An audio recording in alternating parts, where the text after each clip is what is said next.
لێچێک لە گەڕەکە کۆنەکانی هەولێر منداڵێک لەسەر کارتۆن و دار و تەختە و هەرچیەک بەدەستی کەوتبایە وێنەی دەچێشە تا گەورە دەبێت و دەبێتە یەکێک لە پێشەنگەکانی هونەری شێوەکاری شاری هەولێر. ئەم هونەرمەندە ئەسکەندەر عوسمان جانبازە. مامۆستا ئەسکەندەر لە ساڵی 1938 لە گەڕەکی سعدوناوە لە شاری هەولێر لەدایک بووە. سەرەتای خوێندنی سەرەتایی لە ئەربیلولولا بوو، لە قوتابخانەی ئەربیلولولا، و یەک لەو مامۆستایەکانی مامۆستا ئەسکەندەر مامۆستایەکی بەرزی شێوەکاری هونەری هەولێری جوولەکە دانیال قەساب، مونیر قەساب. ئەو هونەرمەندە بە ئەزمون و گەورەیە کە تاریخەشی گەورەی خۆشی هەیە لە هەولێر لە ژێر دەستی ئەودا پەروەردە بوو.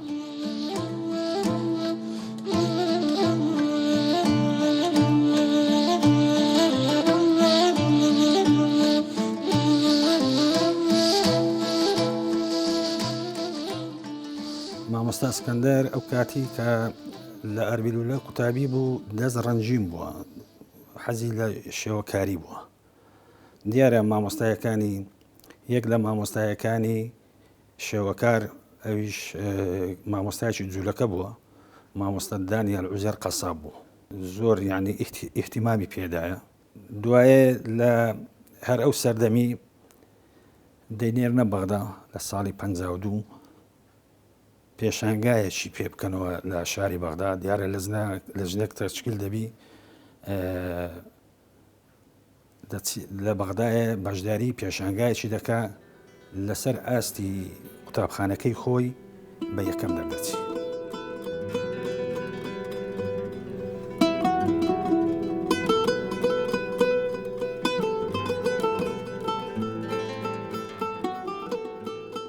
مونیر قەسابی برای دانیال قەساب بوو، پێکەوەوانە مامۆستای بوون لە قوتابخانەی ئەربیلولە لە سیەکان و چلەکان.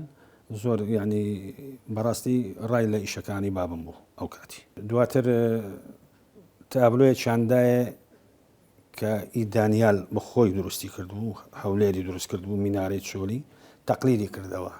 ئەویش مونیر داوای لێکرد، گوتی حەزم لێ ئەو تابلۆی برایەکەم تەقلیدکەوێڵۆمان دروستکەی، بزانین چۆن دروست دەکەی. ئێستا ئەو تابلۆی ئەسڵیەکەی دانیال قەسابی لە مەکتەبە عامەیە. دووبارە کە بابم دروستی کرد وە لە لای خۆمانە.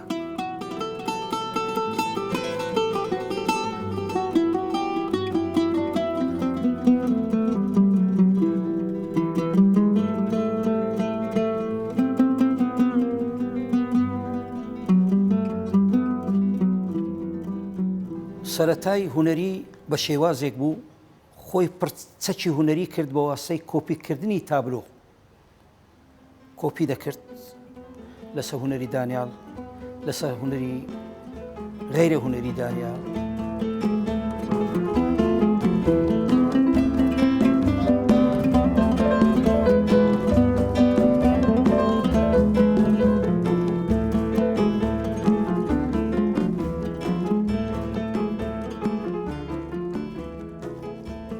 مامۆستا جابر پیرداود مامۆستای بوو ئەو کاتی فواد ڕەسوولناجی بوو، بەڵێ فواد ڕەسوولناجی بوو، یان حەسیبی برایی بووە. لەوێ زۆر ئیحتیمامیان پێدا، یعنی لەلایەن کە شێوەکار بوو پەیکەرسازش بوو. چەند پەیکەرێکی دروست کردی. ئێستا یەک لەو پەیکەرانە لای خۆمە، ئەوی تریان لە مۆزەخانەی پەروەردەیە، چەندی تریشام هەر لە ماڵانە، لە ماڵەکانە ماوە لە ماڵەکان. خانەی مامۆستانی تەواو کرد. دوایە یەکەم تەعینی لە 30 ساوەی بوو لە ساڵی 61ەوە. ساڵێک نەما لەوێ دیارە مامۆستا خدر مەولود داوای کردبوو بێتە قوتابخانەی ئەربیلولە. لە قوتابخانەی ئەربیلولای ئێستا کە بوویتە بە قوتابخانەی ئەدادەی ڕزگاری. لەوێ هەتا تەقاعود بوو، هەر لەوێ دەوامی کرد.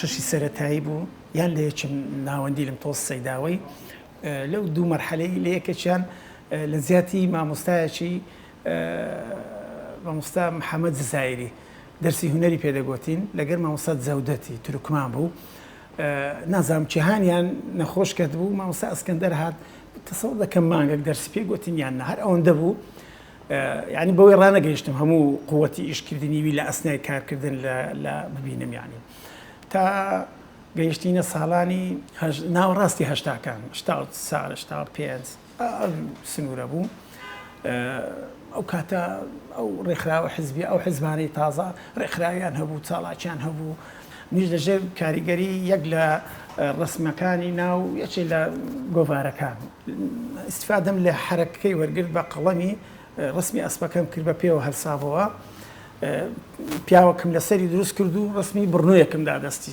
کاتی خۆی دەیان بوو بڕنۆ ڕقم هەفتەیە نیشانەی پێشمەرگەیە ئەمنیش ئەو بڕنوۆیەم ڕسم کرد دەنگدانەوەیکی باشی کرد ئەمیش چوم دیار بە خەڵکێکی زۆر داوای ڕسمەکەیان لێکردم ڕسمەکەم بردە لای مامۆستا کەریم دیاری بەڵکو لە بۆم ئیسیساخ بکە بە قەدەر ئەو کەسانی کە داوایان لێکردیم و دانەیەکیش لە بۆ خۆم ببینێتەوە دیتم هادەوە تەماشایەکی ئیشەکەی کرد ڕاستە شێوازی وەرگرتنەکەی نەوعێک بوو لە ئەتەکێتی ئیداری و مامۆستا و فەنانانە یعنی هونەرمەندانە وەریگە لێمەوە تەماشایەکی کرد وتی ئەوە چێ کردیتی دەنجی گڕە بوو چێ کردیتی مامۆستا کەریمیش وتی ئەوە عەبدولعەزیز کردیتی گەنجە جوانە تازە دەستی پێکردی هاتە مەیدانی ئیشی زۆن دەکات ژۆ هادەسی لەسەر شانی مندانە گوتی ئافەرم مامۆستا کەریم دیار گوتی عەبدولعەزیزەوە مامۆستا ئەسکەندەر عوسمانە وەڵا دەست ناو قەدیم گردەوە گوتی مامۆستا بووم بورە بۆ خوا نەتو ناستەوە ئەتو لە یەک لە مەرحەلەکان دەرس پێگوتیمە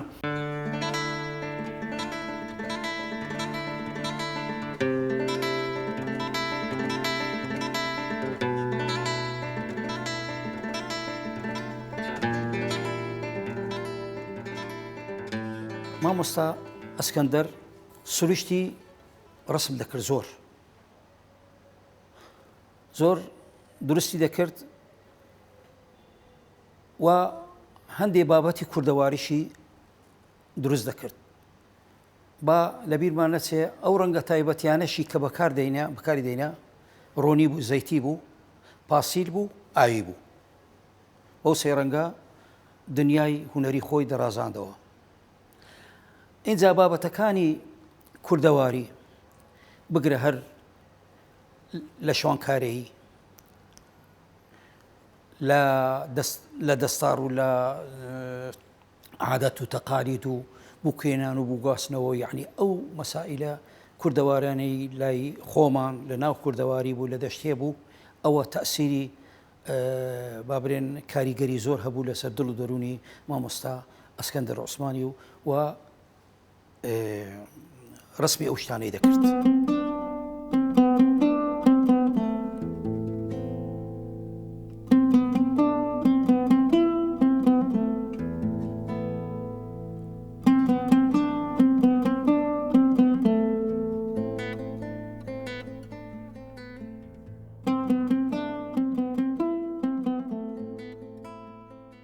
بەگشتی بابم تابلۆی زەیتی 300 تابلۆی زەیتی هەیە 300 تابلۆی زەیتی هەیە بە عادەت مائیەکەش بێحساب زۆری هەیە تەختیتاتیشی گەلک زۆرە هەر لە چێندەر لە بازار باە لە زێکی باە ڕای لە شتەکی باە تەختیتی دەکرد ینی حتا تەختیتەکانم لەکەم مایە لەسەر کارتۆنی پاکەتی تەختیت کردیە وە لە لامە مەجموعەک لەنەی کەمەک لەکنە خۆمە زیاتر لە ماڵە ئاغا و دزەیەکانە بەشەکی لە بەغدایە بەشەکی زۆری لە بەغدایە بەشەکی زۆریشی لە ماڵە ئاغایەکانە بەس بەشەکیشی لە دەری وڵاتە.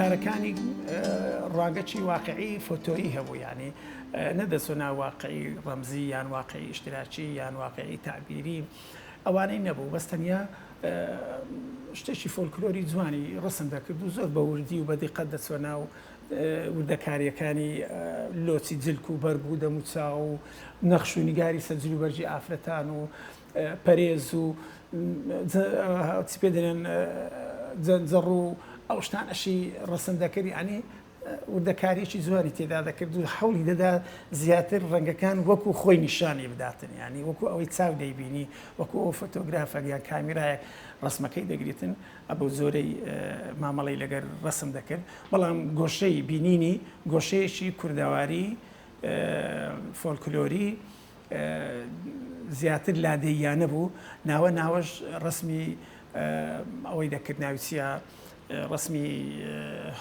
گەڕەکانی هەولێرێ و قەڵات و لە زاوای جیاواز تەمەشای قەڵا بکرێ یان گەڕەکی عەرەبان یان گەڕەکی تەعزیل ئەوانە دەمدید ینی لەو حەی هەبوو گچکە و گەورە بە ڕەنگا و ڕەنگە ئەوانە. تابلۆ هونەریەکانی ئەم هونەرمەندە باسکردنە لە مێژووی کورد و سروشتی جوانی کوردستان و شاری هەولێر هەوڵی داوە لە ڕێگای تابلۆکانیەوە کەرەستەی فۆلکلۆری و جلوبەرجی ڕەسەنی کوردی و ژیانی سادەی گوننشین و کۆمەڵگای کوردی بخاتە ڕوو کە ئەمەش خاسیەتێکی بەهێزی بەخشیوە بە جۆری شێوازە هونەریەکانی. لە تابلۆی هەرە گرگەکانی مامۆستا ئەسکەندەر عوسمانی بەڕاستی یەک لە تابلۆکانی ئافرەتی بابۆری یعنی ئافرەتێکی ڕەوەند بوو منداڵێکی لە پشت بوو لە ناو تۆربایەشی ئەمن وابزانم هەر نەکێک تابلۆ لەو تابلۆیە چەند تابلۆیەکی دروست کرد بوو بەوەی شوهرەتی وەرگرت بوو کە ئەوە دەدیت ئەسکەندەر عوسمان دێداتەوە یاد کەوا بوو یەکەم تابلۆی لە تابلۆیەکانی کە شوهرەتی پیا کرد ئەو تابلۆیە.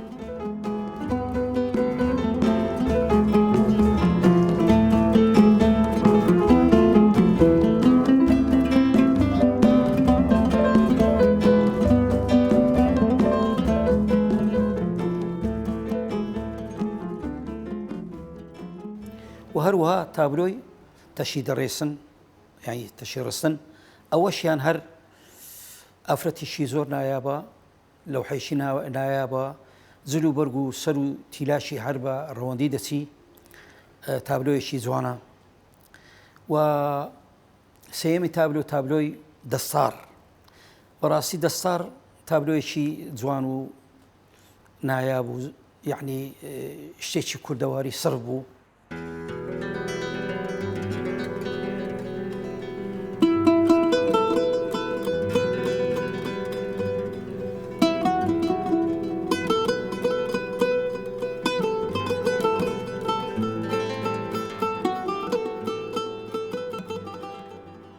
ئیشەکانی کۆتاییەکانی ینی بەر لە تەمەنی یان کۆتایی تەمەنی کارەکانی وابزانم ینی شێوازێکی ئیشکردنی جوانی لێگرزوو ینی ئەکادیمیانەشیشی دەکرد بەڵام تەواوی ینی نەکرده بوو ینی پێڕانەگەیش دیارە یان نەخۆشی یان تەمەن ڕێی نەدابووی ئەگەرنا ئیشەکانی ئەگەر وەکو گشتی هەموو تابلۆیەکانت لە پێش وایە ڕێزکەی پێشکەوتنی بە بەردەوامی پێوە دیار بوو ینی یەک لە یەک باشتر بوو لە ڕووی ڕەنگەوە لە ڕووی داڕشتنەوە لە ڕووی ڕوانگەوە لە ڕووی ئینشاوە وەکو داڕشتنی ئەو بابەتانەی کە هەڵی دەبژار گۆشەیەکی جوانی تێدا هەڵدەبژار سەرنجڕاکێش حەزی زۆر لە جوانی بوو هەموو جارێ قسەشی دەکرد دەگوت ئەمە زۆر کەیفم بە قسەکەی دێلاکڕای دەهات لە بۆ من ئاشنا نەبوو لە هەشتاکان دێلاکڕوا بەو دەرزەی تەنیا لە کتێبەکانی مامۆستا محەممەد عارفی دێلاکڕوا ئەوانەمان دوایە ناسی بەڵام ئەو وایسێ دەگوت دێلاکردوا دەڕێ عەبدولعەزیز بابە دێلاکردوا دەڕێ دەڵێ ئەزە دەنگە گڕەکەی خۆی دەگوت تابلۆ دەبی بەر لە هەموو شتێک جوان بی دوای بڕۆ ناو بابەتەکانی ناو مۆزوعەکانی ئەزە ئەو گرنگی زۆر بە جوانی ئیشەکانی دەدا.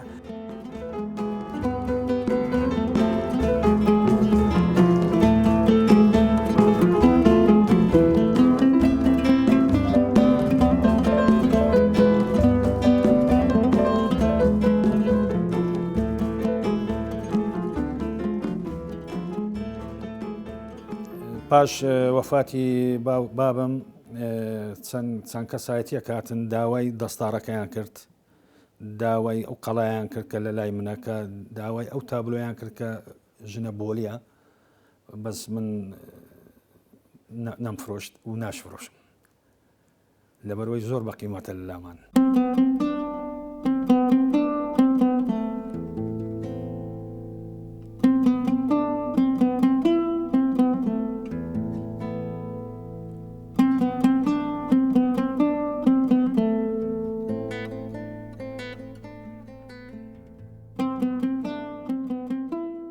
نەکرد ئەو هەموو ئەوانەی جیلی ئەو هەمویان دەبێ ئەوها ڕێزیانی بجێ و پەیکەریانەوە دروست بکرێ و شوێن و ناو زادە و گەلەری و یان باخچە و ئۆشتانش بە ناوی ئەوانەوە بکرێتن. ینی ئەو ناوانە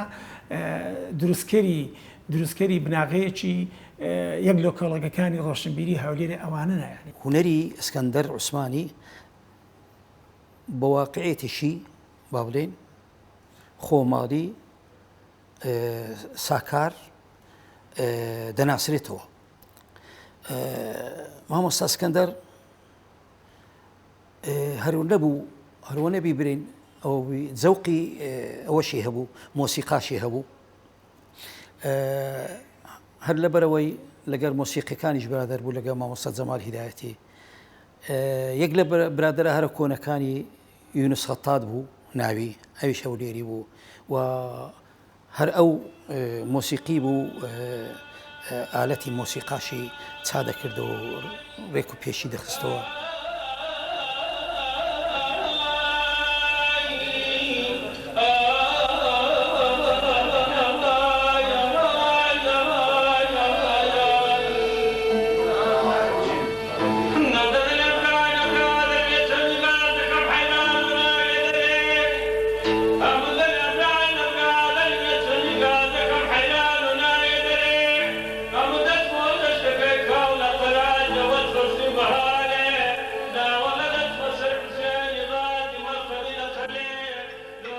لە گۆرانی شریفی زۆرە بەنسبەت حەیران بێژ بوو لەبەر زۆر مەرەقی ڕەسوولگەردی بوو، هیوایەتی ڕەسوولگەردی بوو لەبەر برادەری یەکش بوون. لە مۆسیقاش عازف بوو، عازف عود بوو، عازف کەمانێژ بوو. مەسەلەن کە وەختی خۆی داهاتە پۆڵ ئەم تەڵەبەی وی بوومە ئەوەشی دەگۆتەوە حەز ئەەکەم لە گۆرانی، حەز ئەەکەم لە مۆسیقا ئەوەی دەگۆتەوە، بەس نازانم ئەوە هیچ شێ بووە هیچ شێ نەبووە، بەس بە خۆشی بەدەنجی خۆی دەگۆت، دایای شیرینم ئەوەی دەگۆتەوە. لەسەر سەبوڕەشی دەنووسی قوتابیەکانیش لە دوو بابم لەیان گۆتەوە، مۆسیقی بوو، گۆرانی بێژ بوو، حەیران بێژ بوو.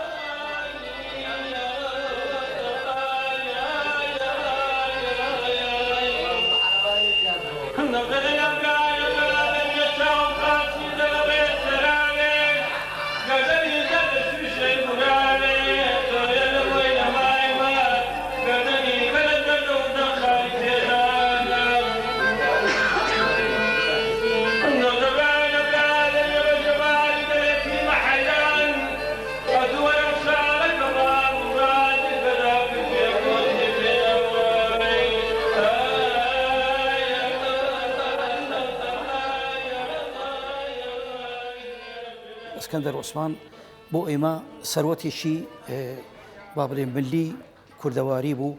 ئێمە دەوی شانازی پێوە بکەین، ڕێزی لە ڕێزی بگرین، ڕێز لە هونەرەکەی بگرین، ڕێز لە خۆی لە خانەوادەکەی بگرین. و مامۆستا ئەسکەندەر پاشە خۆی دوو کوڕی بەجێهێشت کە یەکیان ناوی هونەرە و هاواری برای و چارخوشی بە ڕێزیان بەداخەوە زۆر بەداخەوە ساڵی 1994 ئەمری خوای دەکات لە تەمەنێکی زۆر کورت کە تەمەنی 56 ساڵ بوو.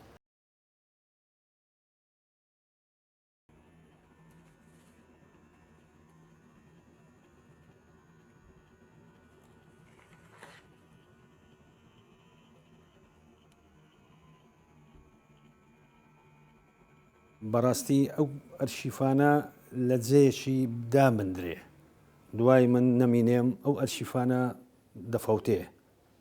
ئەگەر مۆزەخانەك بکرێتەوە لە بۆ ئەو هونەرمەندانە، لە بەرەوەی ئێمە میێوانی بیانی مەنگەلێک زۆر دێ لە هەولێر، سەردانی مۆزەخانەکان دەکەن ئەگەر بکرێت لە قەڵای هەولێر جێگایەک بکرێت لە بۆ ئەو هونەرمەندە کۆچکردوانە لە بەرۆی ئەرشیفیان هەیە کە بزانن هونەرمەندی بەو شێوەیە لە هەولێر هەبووە پێشکەشی حکوومەتی هەرێم دەکەین لە بەرۆی ملکی خۆمان نییە ملکی ملەتە.